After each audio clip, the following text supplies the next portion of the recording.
I failed as a footballer, and so do 99.9% of people. But how many of them got a podcast? None. Coming up on today's show, we are joined by Charlie Rule, Matildas and Brighton star.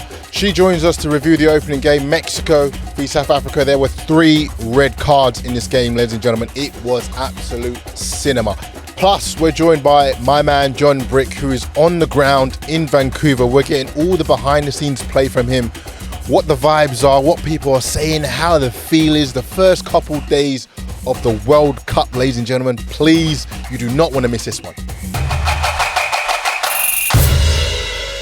Right, first game of the World Cup, South Africa v Mexico. Now, me and Charlie are going to go deeper on that later, but here's something you might not know. The whole of Africa was rooting for them. There's even a video where, if you watch it correctly, there's this bunch of Nigerians, and I'm pretty sure that might be my dad, my uncle, and my aunties involved in there. They're all Nigerians, Ghanaians, Senegalese. We've all banded together to hate on South Africa. Now, I love a good hate watch. This was the ultimate hate watch. 2 red cards. Now, if you watch the red cards back as well, ladies and gentlemen, they were a spectacle. Debatable whether some of them were red cards or not, but who cares? South Africa got the loss. It goes a little bit deeper than just football, but we'll touch on that one later. But the whole of Africa is very, very happy. Morocco, people are saying be scared because apparently they're all banding together for the next game, and it's against you guys. Trust me, this is one that you all want to stick around for. All right, Ronaldo. Let's talk Ronaldo, ladies and gentlemen. And I know you're going to say he's the GOAT, and he is one of the GOATs, but is this the last dance for him? You know, for me, we saw that friendly.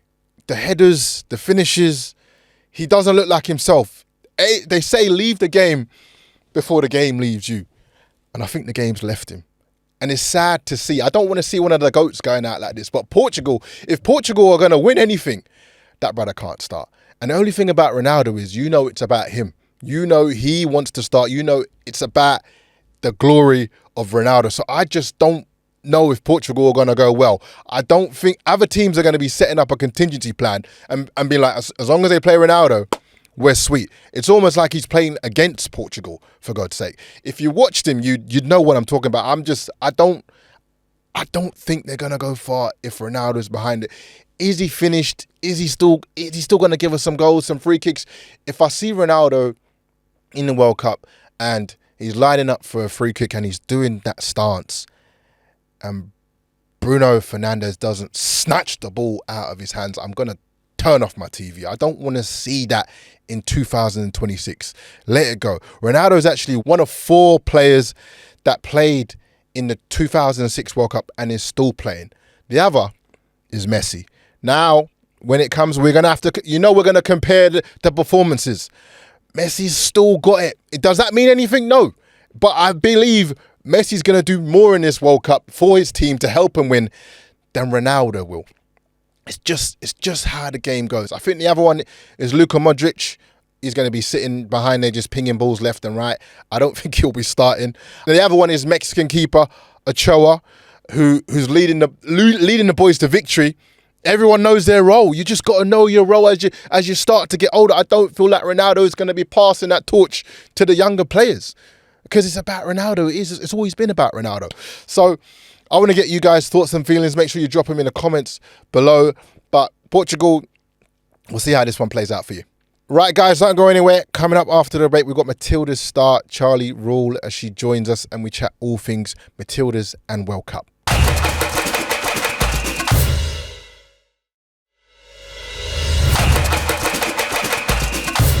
Joining us right now on the couch, we have a legend. She is currently playing for the Matildas. She's also playing at Brighton.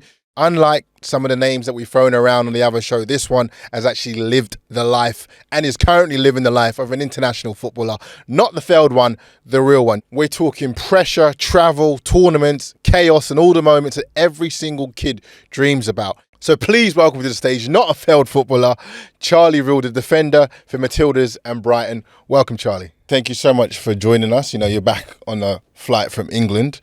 How is it over there? It's cold, it's rainy, it's different to, Bronte that you're used to.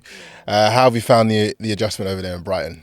it's been quite smooth. Like, I feel England is kind of similar to Australia in many ways. Like, but yeah, obviously, By the weather. yeah, but the weather. Yeah. It can get pretty windy, rainy in Brighton, but no, it's been good. I'm loving playing over there in such a good league, and yeah, it's been. And good how are the English people? Oh. No, I actually love them. You love like, them? They're funny as well. Yeah. Like, no, yeah, I feel like we've got similar Sort of bands. Yeah, to like Australians. I was so listening it's to one been of your good. interviews, and you like your English accent was coming out Oh. slightly, and I was like, "How long you been over there now? You've been over there 3 years. 3 years." And I was like, Yeah. "Oh, that's this must be how I sound to No, my mates." you definitely sound English. Because I'm like, still. they're like, you sound Aussie sometimes. And I'm like, no, but when you watch it back, I'm like, you probably don't realise that you picked up I don't realise, a little but bit. so many people say it to me, and I like listened to like myself speak a few years ago in an interview, and I sounded so Australian. Yeah. So, yeah, I definitely have changed, but I don't know how to go back now. And the football side of things is going well. You know, you started most of the games for Brighton this season. The league is just getting better and better over there. Like, so many good players. I'm coming up against like some of the best players in the world. So I feel like, yeah, pretty lucky to be able to be tested every week against those types of players and play a lot of minutes for Brighton this season has been really good for me, getting that consistency. But yeah, still a lot more to learn, and I'm excited for like the next season. I feel like I've kind of got my base now and I can just keep going. Now, you did actually come back from, people might not know, you came back from a kind of a long-term injury, right? Like you were out for like a year. Was it a hip injury? Yeah. What was that like? You know, it's the thing about being injured as a footballer is like, it's the only thing you know how to do. And it's like, it's taken away from you, kind of in this different mental space where you got to get through it and, you know, get past that. You know, how has that been for you, or how did you deal with that? Yeah, it's so tough. Like, especially being so far away from home, it gets pretty lonely. I was out for like 15 months, like missed like a whole season, and yeah, you don't know what to do with yourself, but I did figure out what to do with myself off the pitch, and it is Start making TikToks. Oh no. We've got to talk about the TikToks. We have to talk about. If you don't know, ladies and gentlemen, she's got she doesn't use it anymore because you guys said your goodbye. Never again. But they have it's called Bailey and Charlie. Yeah. And I actually used to watch them. I thought they were great. But you kind of said, you know, you're going in a different direction now. Yeah, they were fun at the time, and like I do watch them back sometimes and do laugh, but I don't know. I just can't see myself doing that ever again. No more TikToks. But Damn it. maybe. We might get her to make a TikTok today, ladies and gentlemen. Yeah, Stay maybe. tuned. You did make your debut in a 4-0 win for the Matildas. Yeah. What was it like getting on that pitch? You know, you're playing with the big dogs now, Sam Kerr, Steph Yeah. Catley. What was that like for you? Such a big moment? Yeah, I mean, it was my first major tournament, the Asian Cup, and it was so good to be at home as well.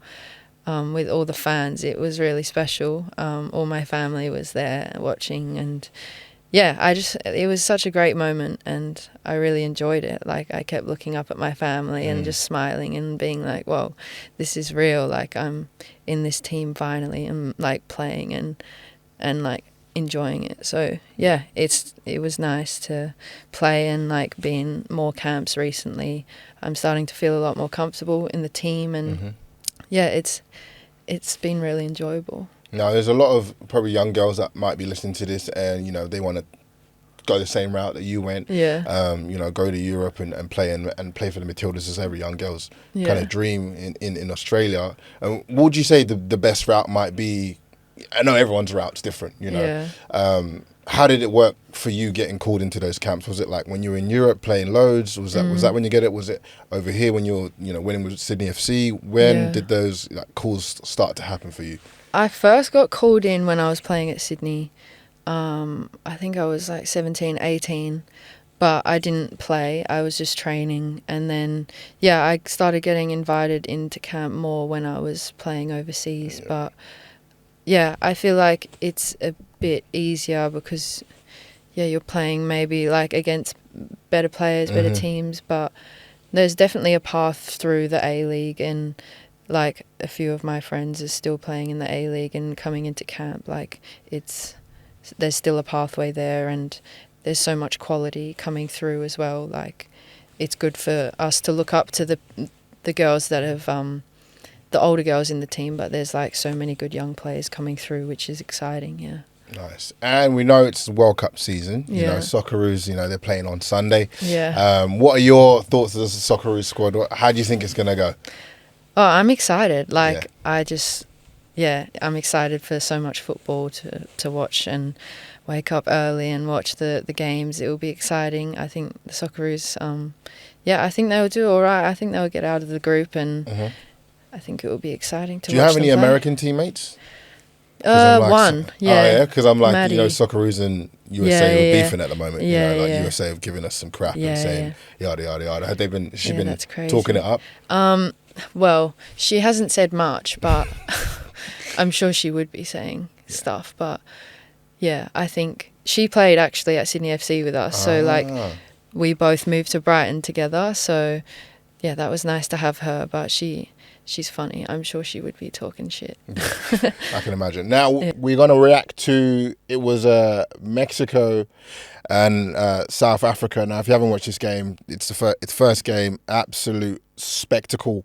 2-0 win to Mexico. The whole of Africa was that's a separate subject, but they were supporting Mexico. Now, for other reasons, we'll talk about that later. 3 red cards. As centre-backs, 1 professional or 1 failed. We're going to take a look at these and see if they were actually red cards. Let's have a little look at them. Last man back. Yeah, definitely. He's through 1-on-1. That's a red. That's a red Sorry, card mate. every day of the week. Yeah, I think to be that's honest, pretty clear. nothing wrong with that. Yeah, I'm all for that. In that position, what are you normally doing? Ooh. If the striker's in front of you, Yeah. and he's kind of through on goal, you know, basically you either let him go 1-on-1, or you make a challenge that could result in a penalty. What are you doing? I think you have to just like try and run like as fast as you can, and are like you pretty quick? get close to them. Like, don't do it like full Body challenge, slam, but like try and just move them off the ball a bit to make it hard. But yeah, I mean, it's difficult. I can't really speak because I've had so many yellows the past. You only had a few games. when I checked. No reds though, so that's reds. good. I've never had a red, sensible defender. This is the next one, I believe. Yeah. Wait, what? What's happened there? Didn't even see He that. went to VAR. Oh no. Very he had slapped him though. I don't know about that. I don't know. Did he give a red card Was for that a red? Yeah, that is. What were you saying on that? I don't think that's a red. No, but that's what gives football a bad VAR, name, like when you get red cards like that. You know, I wanted South Africa to lose, so I don't really mind. But still, I don't think that's a red card. No, I don't think so. It's the shambles. Pretty soft. This is the 3rd one, I believe. Oh.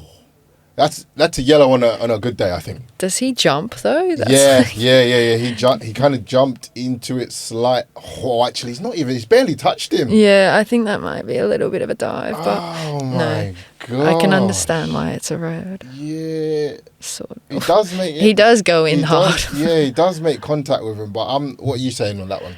It probably. It's a straight red, is it? Yeah. It's giving him a straight red there. God. So who do you reckon you're most looking forward to seeing perform in the World Cup? Is there any players that you're most looking forward to seeing? Players, I really like Elliot Anderson for England. Yep. I think he's just quiet achiever. Like he's been really good for England. That's a good one. I also like Vitinha for Portugal. Okay, Portuguese as well. I think Portugal might do all right. If Ronaldo doesn't play, they'll do all right. Yeah, basically. I don't mean to bomb on the goat, but did you watch the friendly? No. They say leave the game before the game leaves you. Yeah. And the game might be leaving him. Yeah, I don't know if he. It's just certain finishes that Ronaldo would never miss in a million years. Yeah. Even sitters or just like little chances, you're like, oh, you know when you can just see it creeping in slightly. So I just think if he comes off the bench, I reckon they'll do all right. Yeah, I reckon but he if should. He starts, it looks like it's going to be a hindrance. So you've been in the Matildas squad here and there, and coming up. So the World Cup is coming up. How early does it get in your head as a player? You know, it's 2027. How are you thinking about it already? Yeah. I feel like this camp especially, people like all the media has been around like World Cup journey is starting, like because we've come off the Asian Cup, like that's done, and now it's like that's what we're going for, like the World Cup's the next thing. So it's like all started, and it's definitely in my head like that's where I want to be, like in Brazil. I don't know, it just sounds like the perfect place for a World Cup. And yeah, I think it's we've got like the whole schedule leading up to it, and it's far, like kind of far away, but it feels so close. Now I'm going to ask you, if you would choose between your head or your heart, would you go Matildas possibly winning the Asian Cup, or if I say a World Cup even, or Brighton winning the league? Who would you pick? That's tough. I think definitely winning a World Cup with Australia would be crazy. Like, I don't know, the Australian fans in the World Cup in 2023 was so good to see how much they got on board with the team, and like I just think like if we won a World Cup, that would be iconic. Like, the Matildas fan base, I feel like it is just insane. It is really crazy. Is behind them. And even when the World Cup was on, I remember everything was Matildas. You couldn't walk down the street without seeing like a Matildas sign, or like people talking about Sam Kerr or whatever, or the game and stuff like that. So it just feels like Australians really just back the Matildas. Is there a little bit of pressure there? Do you reckon there's a bit more pressure for? I think there's a lot. It feels like there's more pressure when I play for the Matildas than at Brighton. I don't know if that's because Brighton, I'm playing there every week, like in and out, you get kind of used to it. But when I've been called to play for the Matildas, it does feel a bit more like a bit more special, a bit more weight, like especially when I'm playing at home and my family's there, and like there's a lot of supporters. Like the stadiums we've played at have been like sold out, and you can really feel the support and the love for the team. So it's special to be a part of, really. Nice. And is there one footballing opinion that would get you in trouble online? Yeah, definitely like rolling around that happens is so annoying.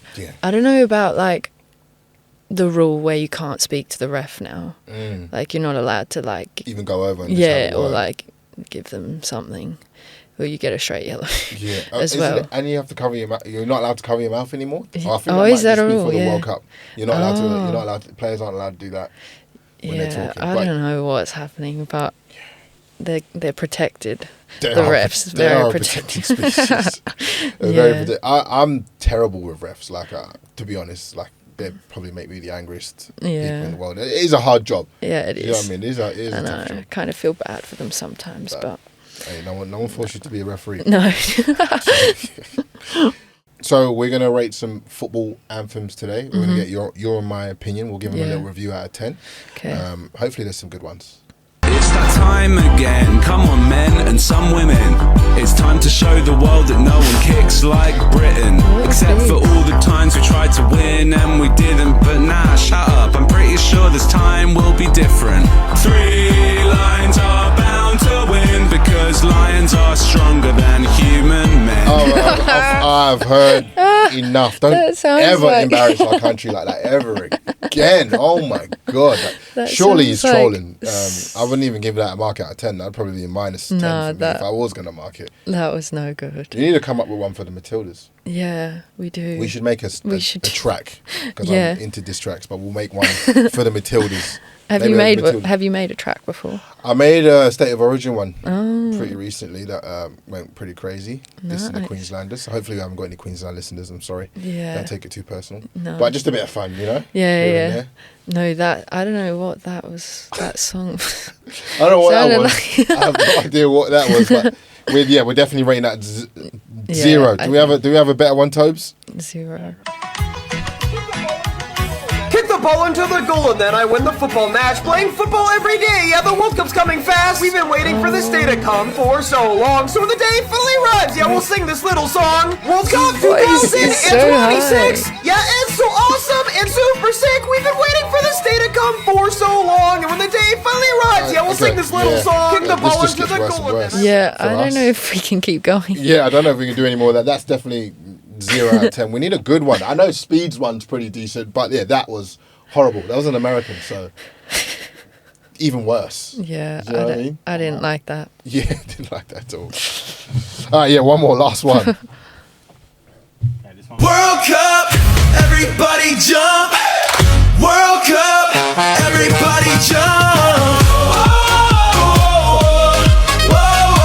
Wait, I've never heard like songs like this before. What are they called? Anthems for the Anthems. World Cup. I mean, it was the best of the three, Yeah. but it was given indie pop rock Yeah. mixed in with World Cup. I've never heard that. You know what I mean? It's like, I don't know.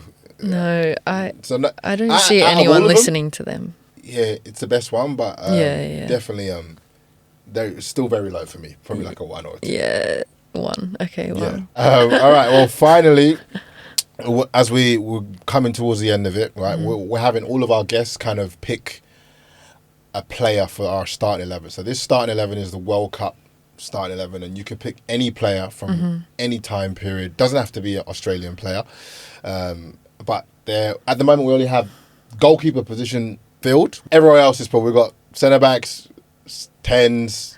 What, from any country? Any country Okay. in the world, you just get to pick one position. Give us your reason and why. Like at the moment, I really moment. like Jurian Timber. Okay, yeah. I think he's good. Decent. You can go yourself if you want. Honestly, I would. If I was a professional player, I'm putting myself in every single team, regardless.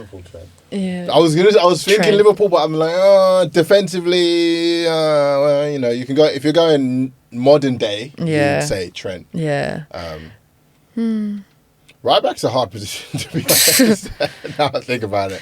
Yeah. Right back is a hard position. We should give you a CB, a centre back. But right back is a kind of a hard position. You want to lock in Koundé, or you want to think of someone else? Yeah, let's just do Koundé. We're locking Koundé. Yeah. Koundé's locked in to our all-time starting 11 for the World Cup. We'll see how it looks at the end of the show. Yeah. But I also wanted to ask you, who would you say? Okay, let's go. Your favorite player ever? Yeah. Of all time. Of all time. I would choose Ronaldinho Oh yes. Okay, if I like could you. choose any position. Yeah, but yeah. You're of that era. yeah, Yeah. he just He good just- vibes Yeah, as well. he was just vibes, and what he did with a football. Do you know the funniest thing is if you've watched, and I know he's not on the same level, and I know he's not nowhere near him, but I'm just talking about how he is with the football, and like when people are connected with the football, like Ronaldinho was like just clearly Cherokee. connected with the ball. Do you know what I mean? Yeah, yeah. Cherokee. Have you I seen feel like him? he's just like connected with. He the football. is. No, his first Like, touch is unbelievable. First touch, and it's almost like that nonchalant when Yeah. he's not even trying. You're watching So him warm up, easy. and I'm like, I couldn't even do that if I Yeah. was concentrating. I know. Do you know what I mean? Yeah, I think he's got that actually- little. I'm not saying he's on his level. I'm just saying No, he's no, got that no. little Ronaldinho-esque type of Yeah, flair yeah. when he plays with the ball, and he's a troll, so I love him. But hopefully he starts for France. Yeah, You hopefully. know, Mate, France is stacked. they are Crazy. stacked. All right, well we'll lock that one in. Charlie, thank you so much for Thank joining us, you. and we'll be It's been following fun. your journey Yeah. along the way to Matildas and Brighton and getting your English accent that we love. Oh, And God. maybe we'll see you back on TikTok. Yeah, maybe one day. Maybe one day. Yeah. All right, thanks for joining us, Charlie. Thank you. Thanks for coming on, Charlie. Really appreciate it. Now we're going to catch up with our man, John Brick. He's down in Vancouver and he's going to give us the vibe down there. All right, John, now I can see that background. You are down in Vancouver, just flexing on us a little bit. What's it like down there, mate? Well, mate, the sun's shining. It's a lot warmer than Melbourne, I can tell you that much. But, yeah, BC Arena, the stadium where the Socceroos are playing this Sunday, Australian time against Turkey. So I'm here. Anticipation's building. Socceroos fans are here in numbers, mate. So real buzz in the Vancouver city right now. So have you seen a lot of Socceroos fans over there? Have you chatted to some? What's the vibe like? Well, mate, I flew from Sydney to Vancouver, and the plane was pretty much half full of Socceroos fans wearing the jerseys No already. way.